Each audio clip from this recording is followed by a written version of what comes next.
I got to kick this thing off. Can I kick it off? 1, 2, 3, 4.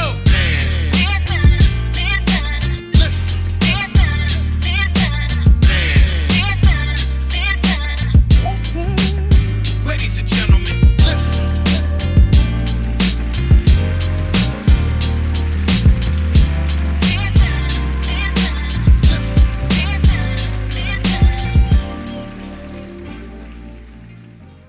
Conversate with Us Radio presents the Man Listen Show. We are the blackest radio show on the internet. We bring you our opinion on topics that affect the black community in an effort to enlighten, enrich, and empower every brother and sister that falls under the sound of our voice. We operate on a no-hating frequency, so be prepared for us to keep it 100% real and 100% black all the time. Please follow us on Facebook, Instagram, and X at Man Listen Show. You can subscribe to the show on YouTube. Click that bell icon so you can be notified when we have another episode drop. And let everybody know about the show. When you get our followers up on YouTube, let's get to 500 before the end of the month. We got about a few more days. It's Black History Month. Don't like to date the show, but let's get them followers up. And make sure you tell everybody about the blackest radio show on the internet, the Man Listen Show. I'm your host, Marv B. Let's bring the crew in. Shout out to C. Yeah, so Cam Newton, Cam Newton was in the news, man. He was in a fight at a football camp. So for those who don't know, football, you're thinking like, okay, wait a minute, it's February, spring. How are people playing football?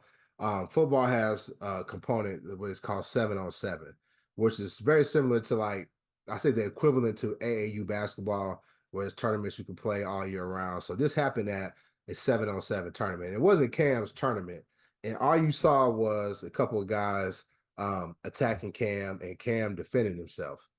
And a lot of people have something to say about this whole situation. I mean, there's a lot of different angles of where we can approach this. I thought it was sad. It had a little bit of humor to it as well. But when y'all first saw the video and y'all saw, Cam, he was handling his business. But I'll talk about that a little bit later. But when y'all first saw the video, what was your initial thoughts? Were you just like shaking your head? Did you think it was funny, or all the above? Yeah, I'm gonna go all the above. Yeah. It's the thing that jumped off the screen to me, and a lot of people don't realize it, is, man, Cam is a big dude, man.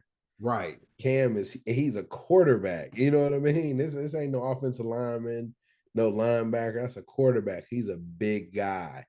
Cam is, well, I looked at the stats. He's 6'5", 245. When it comes to fighting, size matters, right? Yeah. But sometimes, it don't, especially, but he's 6'5", 245, and a world-class athlete. Yes. Who took on people that were just as big as him. And bigger. Every day, and bigger every day. That's what he thrived on, that. Right. I didn't think it was funny. I thought it was crazy. Because I was just like, isn't this camp for kids? I assumed. And I was like, I don't know what could have possibly happened. I always want context for a fight. I don't know who I'm rooting for until I know what happened. Cam and that crazy hat. that's what was funny. It was the hat. He still had his hat on. Yeah, it didn't move. It didn't budge. The fact that y'all tried to jump this dude and he did lose his hat, and they got a couple licks in, but for the most part, he was handling them. So he held his own. I think I wouldn't say that was funny. I thought some of the stuff kind of you could chuckle at, the hat and whatever, but to me, it speaks to the example that they were setting for the young men that were there. Now, sometimes you gotta throw hands. But as I did research, and if what I saw was true, because I initially saw it, and maybe just because Cam was so much bigger than his assailants, I initially thought that it was some of the youth that were participating in the camp, and that's who was trying to get at him. Because in the past, you saw him having conversations with there was a situation in the past where he was talking to a young man, and the young man was being somewhat disrespectful, and Cam was, kind of, he was giving it back to him, but kind of trying to be like, yo, what's up? And then eventually the young dude apologized because this was that situation that I'm talking about was at Cam's camp. Yeah. And the guy was talking to him in that way. So when I saw this, I was kind of like, are these some kids trying to jump on this man? But I saw something on Twitter, and if we believe that what I read was true, these are former associates of his that he used to be involved with. They were coaching in his program, and what they said basically was, we were beating Cam at this tournament, and then there was sour grapes, words got exchanged, and then they started throwing hands. If that's the case, if this was grown men doing this, then that's sad, and they need to really atone for that, apologize, and really try to make that right. Because we've always said that conflict resolution is something that we need in the community, and we as Black men, we need to set the tone for that, because too many of us have Black men killing other Black men. And I've always said it. You remember when we talked about Shannon Sharp, when he was, talking all tough to John Morant and the Memphis Grizzlies, and I was like, dude, you 50-something years old. You should be setting a better example and saying, nah, man, it ain't that. It ain't all that, man. We can squash it, we can talk it out. So if what I read was true, then it's definitely an issue. And if it was some kids, it was an issue as well, because where are the parents? Where are the coaches? Right. Yeah. Hi, I'm Marika Moore, and if you want to get all up in my business, you should check out my new book, Unsolicited Marriage Advice, where I provide an analysis of the best marriage advice that I've received over the past 16 years or so. So head on over to Amazon and buy it now. Yeah, I think they said that they had played the day before and they beat Cam's squad or whatever. So yeah, it was some kind of back and forth. And there was a history between it, because like apparently they used to work for him, because apparently they had the kids, they were coaching up the talent, but Cam had the name. It's it's always three sides to the story. Always, yeah. But also we talked about that in private. Yeah. But also I think it also is the culture around youth sports a lot now. I mean, you see a lot of altercations between coaches and other coaches and fans and spectators and even officials, man. And it's I think it stems from there's high anxiety from a lot of them, because realistically they say, hey, this is my shot. I'm trying to get this financial windfall and I need everything to go. It's not to excuse their behavior or anything like that, but I think that's the genesis of a lot of the stuff that goes on, is people are putting so much into these youth, into their kids, for financial gain. Well, full disclosure, I have a son that's a college athlete, so I've been at the 7-on-7 tournaments and the AAU tournaments, high level, traveling across the country. There's different levels to it, and my son played at a very high level, and there's competition that plays a part of it, right? Things happen in competition. Lab, you play ball like I did. In the practice field, sometimes cats scrap it out and get to pushing and shoving or whatever. Sometimes that stuff happens in competition. That's one thing. To your point, I definitely think that parents, not only are they looking at, okay, this is my opportunity for my child to not necessarily even go to the NBA or the NFL, but at least get that D1 full ride scholarship. Yeah. And in order for me to do that, I have to commit so much on the front end to get there. I'll commit in my time, I'll commit in my resources.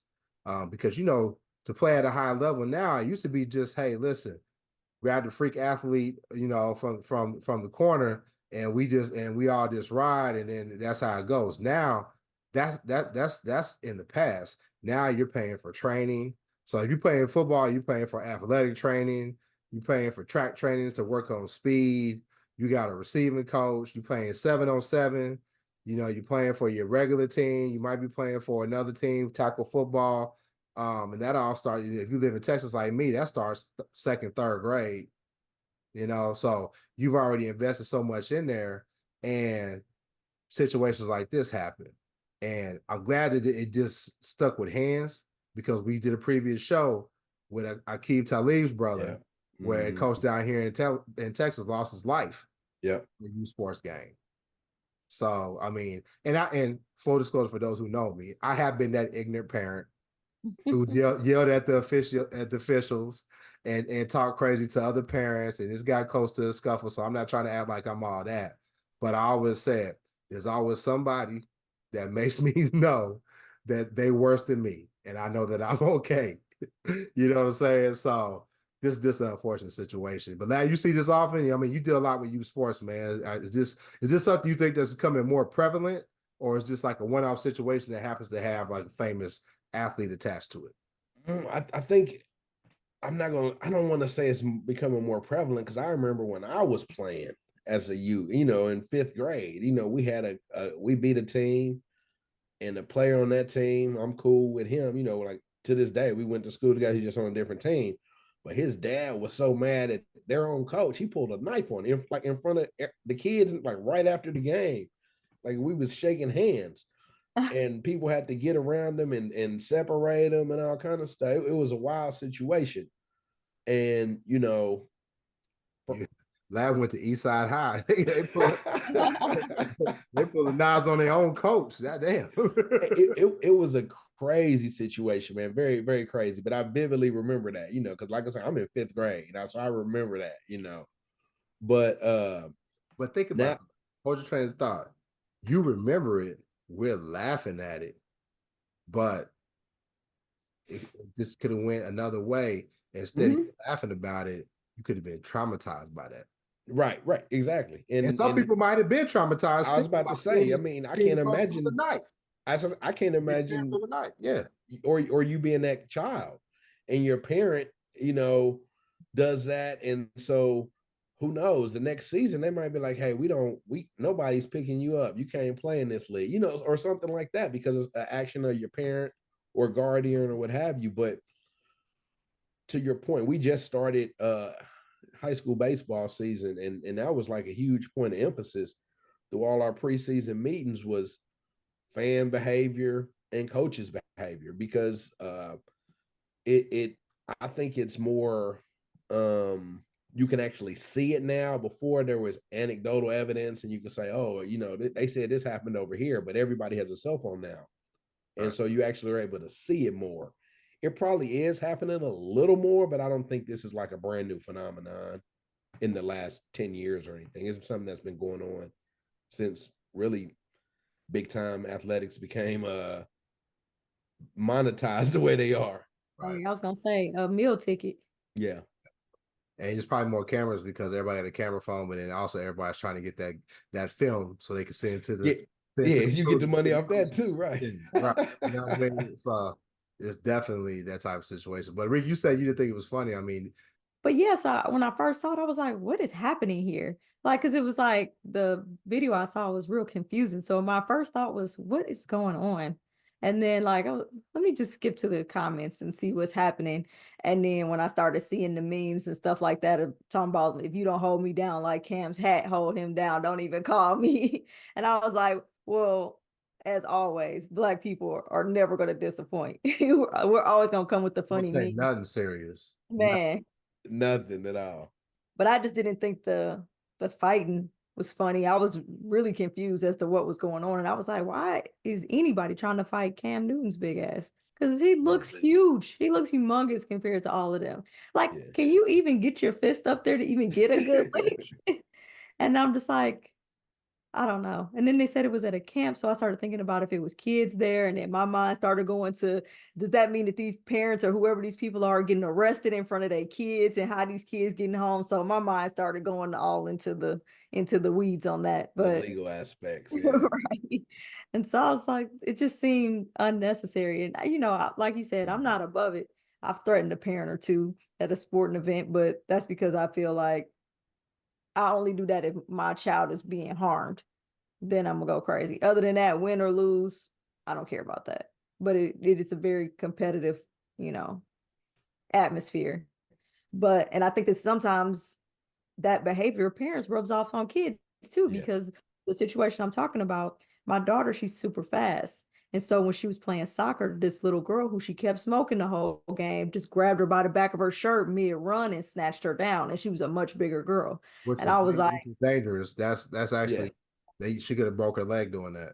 Yeah. Yeah. Actually, And that so happened to my son, and he broke his ankle. So that's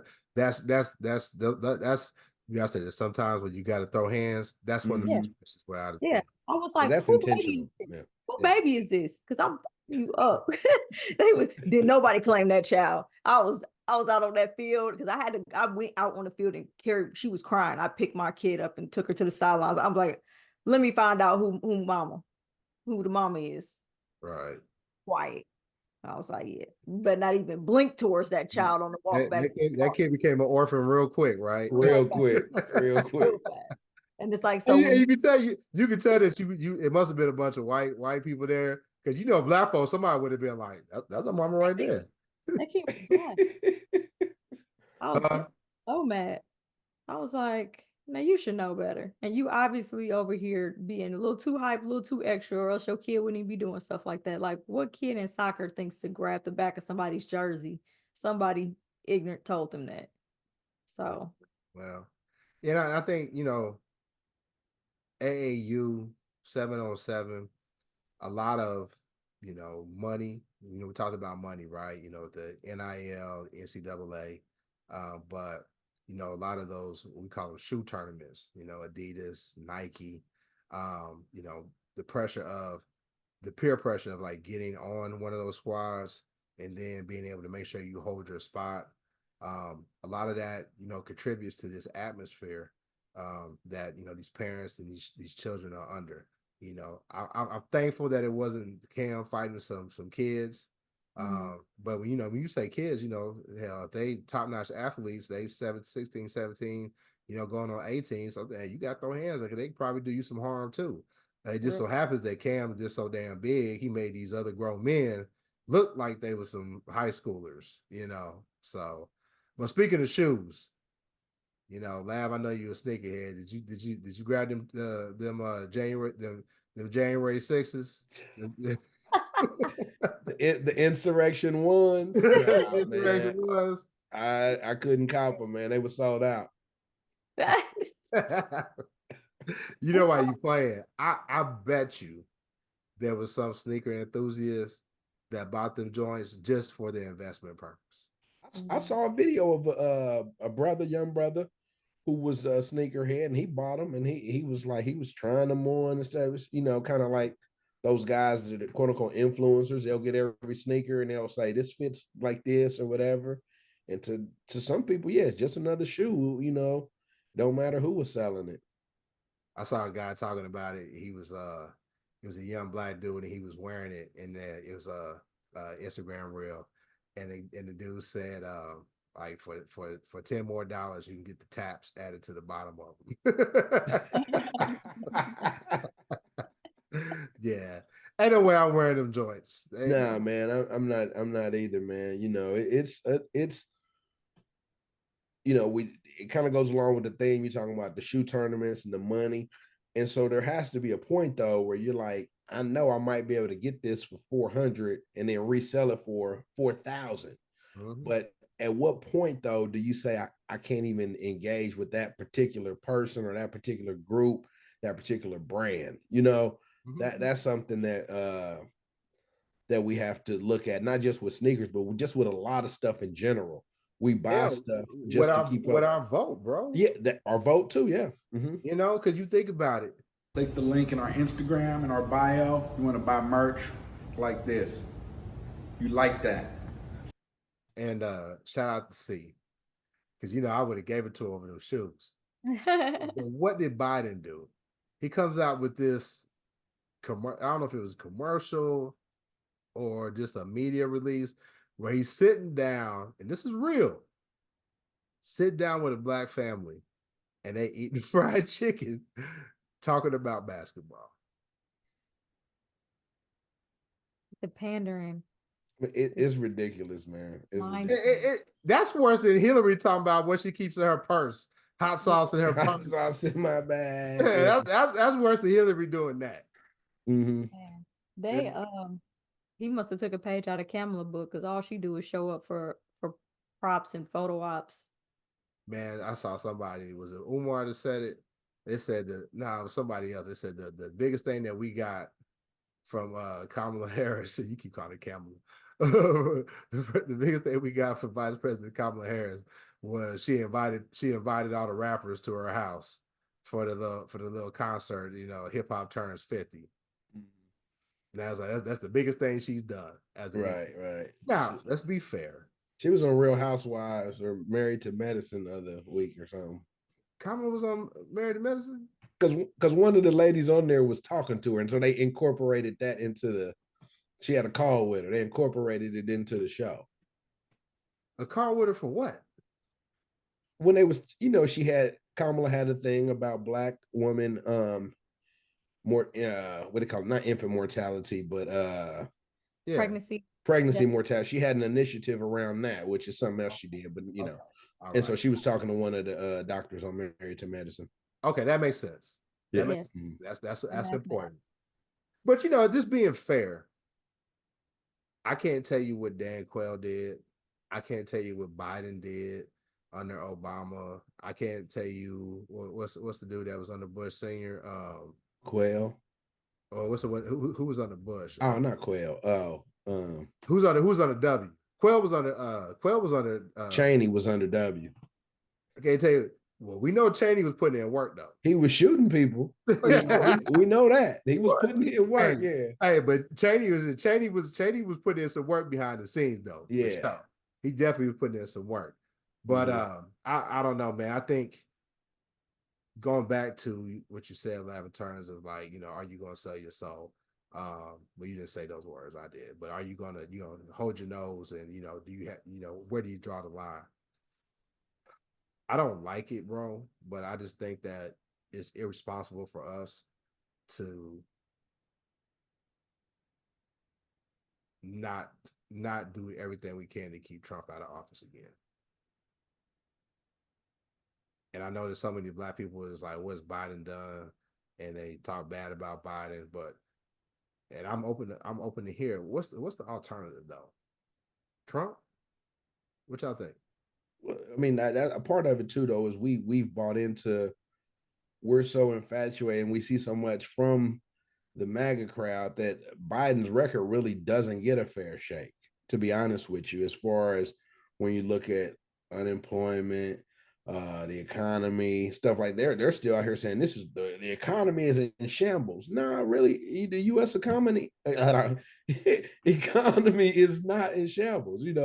Unemployment overall is down. Black unemployment is down. I mean, so there's so much that we're complicit because we don't say anything. We see it all the time and we buy into it, and sometimes we regurgitate that same stuff. I think that's an issue for us because you're right. I was thinking about this earlier. We talked about student loan forgiveness, and people was talking about shout out to Laugh, the student loan forgiveness, and people was like, well, that program has been in place. It's not just what Biden's doing. I'm like, okay, that program been in place. How many motherfucking student loans did Obama forgive? Mm-hmm. How many did Trump and Betsy DeVos forgive? Man, yeah. And I think, and I don't have the facts, but I think Biden may have appointed more black judges to the bench than what at a faster rate than Obama. So you got more Black people, hopefully, and we know sometimes just because they Black don't mean that they down for the cause. But we're going to assume, right, just on face value, he appointed more Black judges. He's forgiving them student loans. He said the economy is doing better. We got to be able to, help with the narrative. And I hate saying this because the Democrats aren't fault-free. But the narrative needs to be set so that we don't get Trump back up, because you see what's happening. Abortion, pregnancy, women's rights, these crazy ass people on the Supreme Court bench. I heard they say Sotomayor traveling with a doctor. Y'all saw that? Go, man. Get out. They said, we don't know what's wrong with her, but she's traveling with a doctor. You did a good job, Justice Sotomayor, but if you got to do all that, go ahead and retire and let's put somebody on there. I don't understand. Do we not learn from RBG? Man. We should have. Yeah. But that's one thing this country's good at, not learning lessons. That's one thing the Democrats ain't good at learning. That's one thing, because here's the other piece. The Affordable Health Care Act. You know what that is? Yeah. Obamacare. Now, Obamacare. Republicans called it Obamacare. And as soon as they called it Obamacare, it became something negative. Mm-hmm. But really, it's been helping so many people. So many people. Yeah. So, I don't know, man. It's gonna be something coming up. You know, Haley's still in. What we say her name is? What's her name? Nimrata. Namarata. Nimrata. Yeah, Nimrata is still running. You think she's gonna be the VP? No. I don't know, because who was that? DeSantis, when he backed out, I said he was probably promised something. But then I saw something that said those other two dudes was Tim Scott. Mm-hmm. God, you saw Tim Scott propose to his fiance on the beach by himself. They said, "Boy, you ain't never had a girl your whole life, dog." Oh He found man. his girlfriend where what's our boy from Jersey? Cory Booker. Cory Booker, yeah. He found Rosario Dawson. yeah, he found it at the same directory, Yeah. 1-800-BEARD. Yeah.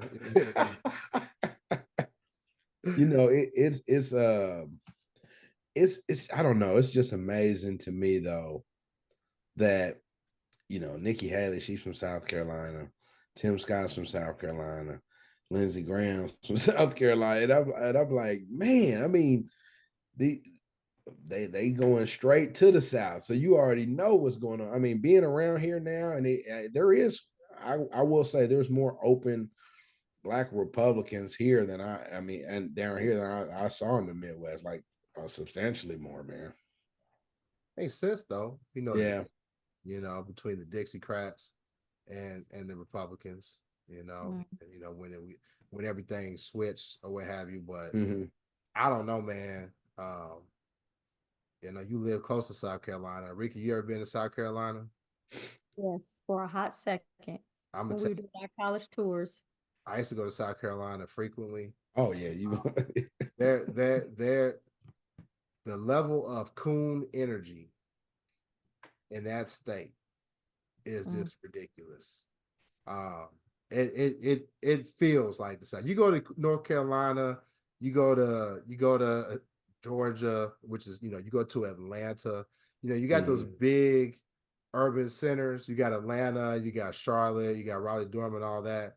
You can at times forget that you're like in the deep South, right? You don't. There's no way in South Carolina.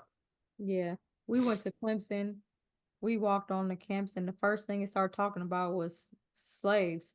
I was just like, why is this even a plaque? I was like, hey man, we're not sending our child here. Let's just see how cute the campus is and get up out of here. And we left South Carolina immediately. We're like, on to North Carolina. I remember being in North Carolina for a work event, and we had a after hours event, and they were like, this is going to be at such and such plantation. Yeah. We're going to have, a band playing at the plantation. And me and a couple of the other, Black employees, it's when you're in the industry I'm in, it's kind of frowned upon when you don't participate in, the social events, because it's just part of what you do. But we were just like, nah, we're not going to that. We're not doing that. And to be honest with you, there were some people who had a problem. They was like, well, why? What's the issue? And they acted like they had no clue. But really what it is, let's beat them down. Let's have them, because listen, I don't know, we don't have them in the States, but let's just say if we had a concentration camp, right, there's no earthly way that anybody Jewish would be like, oh man, y'all gonna have a band there? Let's go. Party there. Y'all have a party there? Let's go. But ignorance is the biggest tool in their wheelhouse. They just pretend like they don't understand what all the hubbub was about. And then it's your job to explain it. And then when you explain it, then you're making them uncomfortable, and then it's all on you. And that's the biggest crock of shit though, because that ignorance, they know exactly what they're doing. They know Right. exactly what the problem is. And then, like you said, once you call it out, all of a sudden you the angry black woman, I'm the militant black man, and then the gaslighting starts. Mm-hmm. That's what's up with it. So I don't know, man. South Carolina, Trump just smoked Namarata. Is that Nimarata? Not something. Yeah, whatever. Yeah, something like that. It's not Nikki. Yeah. I'm not calling her Nikki. You know what I'm saying? Yeah. You muted, girl. We didn't call Kamala Candy or Candice or nothing like that. We called her Kamala. Matter of fact, we messed up her name for like half a year. We was calling her Kamala. Yeah. Kamala Harris. I'm gonna call her Nimrata. I'm gonna call her Nimrata. Exactly. I bet you it was Kamala. So she got And then like, let's change it a little bit. Yeah. Kamala sound too hood, don't it? Yeah. It sound like the wrestler. You're right about that. But anyway, man, I think we talked about it enough. Make sure you go to Facebook, Instagram, and X. Follow us at manlistenshow. Go to our YouTube channel, hit the bell icon, subscribe to the show. Go to our IG, go to the link in the bio. You can buy gear, you can buy a shirt like I got on, like Mr. I Told You So. Like I be telling them all the time, I told you so. You can get Monique was right. Watch the past episode. Rika admitted to that. And you get some of the Man Listen Show gear. With that being said, we'll out you next time. Peace. Peace. We miss you, see.